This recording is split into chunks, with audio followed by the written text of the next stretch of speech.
Hello friends, welcome to Bismi சமையல். இன்றைக்கி நம்மளோட வீடியோவில் பெண்களுக்கு டெய்லி லைஃப்பில் தேவைப்படக்கூடிய கிச்சன் டிப்ஸ் மற்றும் வீட்டு குறிப்புகள் தான் பார்க்க போகிறோம். கண்டிப்பாக இந்த வீடியோவில் வரக்கூடிய டிப்ஸ் எல்லாமே ரொம்ப புதுசாகவும் இதை வச்சு நம்ம இப்படி கூட பண்ணலாமான்ற அளவுக்கு ரொம்ப யூஸ்ஃபுல்லாகவும் இருக்கும். ஸோ வீடியோவை ஸ்கிப் பண்ணாமல் பாருங்கள். என்னென்ன டிப்ஸ்ன்னு பார்க்குறதுக்கு முன்னாடி நீங்கள் நம்மளோட வீடியோவை இப்போ தான் ஃபஸ்ட் டைம் பார்க்குறீங்கன்னா நம்மளோட பிஸ்மி சமையலுக்கு சப்ஸ்கிரைப் பண்ணுங்கள். பக்கத்தில் இருக்கக்கூடிய பெல் ஐக்கானை கிளிக் பண்ணி அதில் ஆல் ஆப்ஷனையும் செலக்ட் பண்ணுங்கள். இப்போ நம்ம என்னென்ன டிப்ஸுங்கிறத பார்க்கலாம். நம்ம வீட்டில் இஞ்சி பூண்டு விழுதெல்லாம் பார்த்திங்கன்னா நம்ம அரைச்சி ஸ்டோர் பண்ணி வச்சுருப்போம்.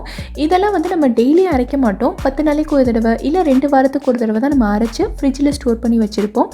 இந்த மாதிரி நம்ம ஸ்டோர் பண்ணி வச்ச இஞ்சி பூண்டு விழுது ஒரு 2-3 நாள் ஆகிட்டாலே பார்த்திங்கன்னா அதோட கலர் ஃபுல்லாக சேஞ்ச் ஆகிட்டு ஒரு மாதிரி க்ரீன் கலரில் ஆயிரும். அது மட்டும் இல்லாமல் அதுலேருந்து ஒரு மாதிரி ஸ்மெல்லும் வர ஆரம்பிச்சிடும். ஸோ இந்த மாதிரி இஞ்சி பூண்டு விழுது கொஞ்சம் கூட கலர் மாறாமல் நம்ம அரைச்சி வச்ச மாதிரி நல்ல ஃப்ரெஷ்ஷாகவும் வாசனையாகவும் இருக்கிறதுக்கு என்ன பண்ணணுங்கிறத பார்க்கலாம். இஞ்சி பூண்டு விழுது அரைக்கும் போது நீங்கள் முக்கியமாக கவனிக்க வேண்டிய விஷயம் என்னென்னா, இதில் நமக்கு சுத்தமாக தண்ணி இருக்கவே கூடாது. ஸோ இஞ்சியும் பூண்டையும் நல்லா கழுவுனதுக்கப்புறமா கம்ப்ளீட்டாக காய விட்டுருங்க. அதுக்கப்புறமா நம்ம அரைச்சிக்கலாம். ஃபஸ்ட்டு நம்ம இஞ்சியை மட்டும் சேர்த்து லைட்டாக பல்ஸ் பண்ணி எடுத்துக்கலாம். அதுக்கப்புறமா நம்ம பூண்டு சேர்த்து அரைச்சிக்கலாம். இஞ்சியும் பூண்டையும் நம்ம ஒன்றாவே சேர்த்துட்டோன்னா பூண்டு சீக்கிரமாக அரைப்பட்டுரும், இஞ்சி அரைப்படாது. ஸோ இந்த மாதிரி நம்ம இஞ்சியை பல்ஸ் பண்ணி எடுத்துகிட்டு பூண்டு சேர்த்தோன்னா நமக்கு அரைக்கிறதுக்கு ஈஸியாக இருக்கும். இப்போ பார்த்திங்கன்னா எல்லாமே இந்த அளவுக்கு நல்லா ஃபைன் பேஸ்ட்டாக அரைப்பட்டுருச்சு. இப்போ தான் நம்ம ஒரு முக்கியமான பொருள் சேர்க்க போகிறோம். என்னென்னா, நான் பாதி அளவுக்கு லெமன் எடுத்திருக்கேன். இந்த லெமனில் இருக்க கொட்டை எல்லாத்தையும் எடுத்துகிட்டு ஜூஸை மட்டும் நம்ம உள்ளே சேர்த்துடலாம். லெமன் ஜூஸ் சேர்த்துட்டு ஒரு தடவை இதை மறுபடியும் நல்லா அரைச்சி எடுத்துக்கலாம்.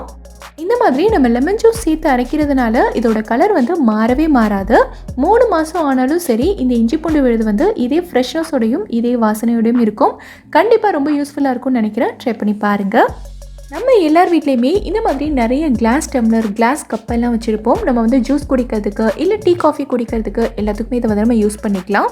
இது கிளாஸ் டம்ளருக்கு மட்டும் இல்லை, கிளாஸ் பவுல் இல்லை கிளாஸ் பிளேட் எல்லாமே நம்ம யூஸ் பண்ணும்போது பார்த்திங்கன்னா ஃபஸ்ட்டு 2 தடவை யூஸ் பண்ணும்போது நல்ல பல்லுன்னு பளிச்சுன்னு இருக்கும்.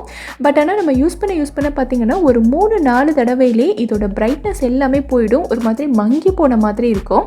இதை நம்ம எவ்வளோ தான் டிஷ் வாஷர் போட்டு தேய்ச்சி கழுவினாலுமே இதோட பிரைட்னஸ் நமக்கு திரும்பவும் வரவே வராது. ஒரு மாதிரி மங்கி போன மாதிரி தான் இருக்கும். ஸோ இந்த மாதிரி இருக்கிற கிளாஸ் ஐட்டம் எல்லாத்தையுமே பளிச்சுன்னு புதுசு மாதிரி ஆக்கிறதுக்கு நம்ம என்ன பண்ணணுங்கிறத பார்க்கலாம். இதுக்காக நம்ம புதுசாக கடையில் போய் எந்த பொருளும் வாங்க வேண்டியதில்லை. நம்ம வீட்டில் எப்போவுமே இருக்கிற பொருளை வச்சு தான் நம்ம பண்ண போகிறோம். சின்னதாக ஒரு பிளேட்டில் நான் கொஞ்சமாக தூளுப்பு சேர்த்துக்கிறேன். கல்லுப்பு நீங்கள் இதுக்கு யூஸ் பண்ணக்கூடாது, தூளுப்பு தான் யூஸ் பண்ணணும். கூடவே நம்ம வீட்டில் பாத்திரம் கழுவுறதுக்கு யூஸ் பண்ணுற டிஷ்வாஷிங் லிக்விட் கொஞ்சமாக சேர்த்துக்கலாம். எந்த பிராண்டாக இருந்தாலும் பரவாயில்ல. இதை லைட்டாக மிக்ஸ் பண்ணிவிட்டு நல்ல ஒரு சாஃப்டான ஸ்பாஞ்சில் இதை கொஞ்சமாக எடுத்துகிட்டு நம்ம எப்போ போல் இந்த கிளாஸ் கப்பை நல்லா கழுவி எடுத்துக்கலாம்.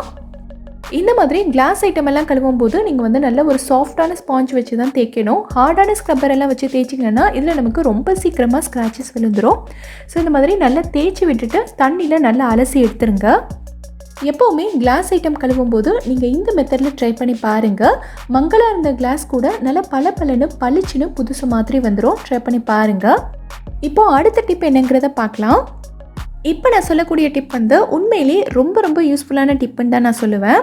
இதை நான் ட்ரை பண்ணி பார்க்கும்போது எனக்கே ரொம்ப ஆச்சரியமாக இருந்தது. என்னங்கிறத நம்ம இப்போ பார்க்கலாம். இங்கே பார்த்தீங்கன்னா நான் 3 பேட்ரி எடுத்திருக்கேன். 3மே நல்ல ஒர்க் ஆகிற பேட்ரி தான். இது AA பேட்ரி. நான் காட்டும் போதே உங்களுக்கு தெரியும்னு நினைக்கிறேன். கூடவே நான் இன்னொரு பேட்டரியும் எடுத்திருக்கேன். இது கொஞ்சம் சின்ன சைஸ் பேட்ரி, அதாவது AAA பேட்ரி. நான் காட்டுறேன் பாருங்கள். இந்த மாதிரி ஒரு டாய் எடுத்திருக்கேன். இந்த டாய்க்கு நம்ம 3 பேட்ரி போடணும். 3மே AA பேட்ரி போடணும். இப்போ நம்ம என்ன பண்ண போகிறோம்னா இதில் 2 AA பேட்ரி போட போகிறோம். இந்த 3வது பேட்டரிக்கு பதிலாக நான் ஒரு சின்ன சைஸ் பேட்டரி போட போகிறேன். அதாவது இந்த AAA பேட்டரி நம்ம போட்டுக்கலாம். இதுவும் நல்ல ஒர்க் ஆகிற பேட்டரி தான், ஆனால் கொஞ்சம் சின்ன சைஸ் பேட்டரி. இப்போ பார்த்தீங்கன்னா இந்த பேட்டரி நமக்கு கரெக்டாக ஃபிக்ஸ் ஆகலை. இந்த இடத்துல கொஞ்சம் கேப் இருக்குது. இந்த கேப் எல்லாமே ஃபில் ஆகிட்டு பேட்டரி நல்லா டைட்டாக ஃபிக்ஸ் ஆனால் தான் இந்த டாய் நமக்கு ஒர்க் ஆகும். இதுக்கு நம்ம என்ன பண்ண போகிறோன்னா இந்த மாதிரி ஒரு அலுமினியம் ஃபாயில் எடுத்துக்கோங்க. இந்த ஃபாயிலை நான் காட்டுற மாதிரி நல்லா மடித்து இந்த சைஸில் கொண்டு வந்துடுங்க. இப்போது இந்த அலுமினியம் ஃபாயிலை இந்த இடத்துல வச்சுட்டு நீங்கள் பேட்டரியை மாட்டினீங்கன்னா பேட்டரி நல்லா டைட்டாக ஃபிக்ஸ் ஆகிடும். இப்போ நீங்கள் ஆன் பண்ணி பார்த்தீங்கன்னா டாய் வந்து நல்லா ஒர்க் ஆகும். நான் வந்து இந்த வீடியோவில் உங்களுக்கு ஈஸியாக காட்டணுமேன்றதுக்காக இந்த மாதிரி ஒரு டாய் எடுத்து செஞ்சு காட்டுறேன். இந்த டிப்பை நீங்கள் வந்து டிவி ரிமோட்க்கு, உங்கள் வீட்டில் இருக்கிற வால் கிளாக்குக்கு, எதுக்கெல்லாம் உங்களுக்கு வந்து பேட்டரியோட சைஸ் வந்து கரெக்டாக ஃபிட் ஆகலையோ அதுக்கெல்லாம் யூஸ் பண்ணிக்கலாம். பேட்டரியும் நமக்கு வந்து நல்லா டைட்டாக ஃபிக்ஸ் ஆகிடும், கீழே விழாது. ஸோ இனிமேல் உங்கள் வீட்டில் கரெக்டான சைஸில் பேட்டரி இல்லைன்னா நீங்கள் வந்து டென்ஷன் ஆக வேண்டாம். இந்த மெத்தடை நீங்கள் ஃபாலோ பண்ணிக்கலாம். ரொம்பவே யூஸ்ஃபுல்லாக இருக்கும்னு நினைக்கிறேன். ட்ரை பண்ணி பாருங்கள். நம்ம வீட்டில் இந்த மாதிரி நான்வெஜ் எல்லாம் கழுவும் போது பார்த்திங்கன்னா கழுவி முடித்ததுக்கப்புறமா நம்ம கையில் ஒரு மாதிரி ஸ்மெல் வந்துக்கிட்டே இருக்கும். அதுலேயும் நம்ம வந்து மீனெல்லாம் கழுவுனோன்னா ஒரு மாதிரி ரொம்ப ஸ்மெல் வரும். இதை வந்து நம்ம என்ன தான் சோப், ஹேண்ட் வாஷ் எல்லாம் போட்டு கழுவுனாலும் இந்த ஸ்மெல் வந்து நமக்கு அந்தளவுக்கு போகாது, மறுபடியும் வந்துக்கிட்டே தான் இருக்கும். ஸோ இந்த மாதிரி பேட் ஸ்மெல் எதுவுமே வராமல் இருக்கிறதுக்கு நம்ம வீட்டில் எப்போவுமே இருக்க ஒரு பொருளை தான் நம்ம யூஸ் பண்ண போகிறோம். என்னென்னு பார்த்தீங்கன்னா இந்த மாதிரி டூத் பேஸ்ட் தான். இது வந்து எப்போவுமே நம்ம வீட்டில் இருக்கும். ஸோ இதை வச்சு தான் நம்ம வந்து வாஷ் பண்ண போகிறோம். எந்த பிராண்ட் டூத் பேஸ்ட்டாக இருந்தாலும் பரவாயில்ல, இதுலேருந்து கொஞ்சமாக எடுத்துகிட்டு கை ஃபுல்லாகவே இதை வந்து நல்லா தேய்ச்சி விட்டுறலாம். நம்ம எப்போவுமே சோப் போட்டு கழுவுவோம்ல, அதே மாதிரி இதையும் நல்லா தேய்ச்சிட்டு நம்ம வந்து வாஷ் பண்ணிக்கலாம். ஸோ இந்த மாதிரி நம்ம வந்து டூத் பேஸ்ட் போட்டு கழுவும் போது பார்த்திங்கன்னா நம்ம கையில் நான்வெஜ்ஜோட ஸ்மெல் சுத்தமாக வரவே வராது. அதே மாதிரி நீங்கள் வந்து நான்வெஜ் கழுவி முடிச்சதுக்கப்புறமா இந்த சிங்கையும் இதே டூத் பேஸ்ட் போட்டு லைட்டாக வாஷ் பண்ணி விட்டுட்டிங்கன்னா இந்த சிங்க்லையும் நம்ம வந்து நான்வெஜ் கழுவுன ஸ்மெல் சுத்தமாக வராது. அதாவது கவுச்சி வாடைன்னு சொல்லுவாங்கள்ல, வரவே வராது. ட்ரை பண்ணி பாருங்கள். நம்ம வந்து கேக் செய்யும்போது இல்லை ஒரு சில ரெசிபி செய்யும்போது முட்டையிலேருந்து மஞ்சள் கருவை மட்டும் தனியாக பிரித்து எடுப்போம்.